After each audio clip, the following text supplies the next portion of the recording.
Traidor ng bayan, Sara Duterte. Kung traidor si Sara Duterte, hindi na sana niya binulgar ang mga ginagawa ng administrasyon. Kung traidor si Sara Duterte, sana umayon na lang siya doon sa katkungang na ginagawa ni Romualdez at saka ni Zaldico. Sana nakikatkong na lang din siya. Kung traidor si Inday Sara, di sana nasa gobyerno siya at patuloy nakakuha ng pera at walang nagbubulgar na mga nangyari sa ngayon at hindi rin sana lumabas itong flood control scandal.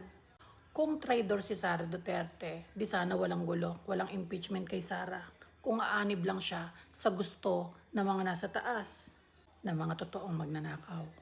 Kung traidor si Amy Marcos sa pamilya, hindi niya na sana binulgar na adik ang kanyang kapatid. Kung traidor si Amy Marcos, di sana nakiayon na lang siya kay BBM sa mga ginagawa nito at baka nakakulimbat pa siya ng mas malaking pera. Kung traidor si Amy Marcos, mas gugustuhin niya na pangalagaan ang pangalan ng mga Marcos ng kanyang ama at ina kaysa ibulgar ang baho ng kanyang kapatid na pwedeng ikasira ng buong pangalan ng kanilang pamilya. May chance ang isipin natin na totoong naging traidor si Amy Marcos sa kanyang pamilya dahil sa pagbulgar ng maling ginagawa ng kanyang kapatid.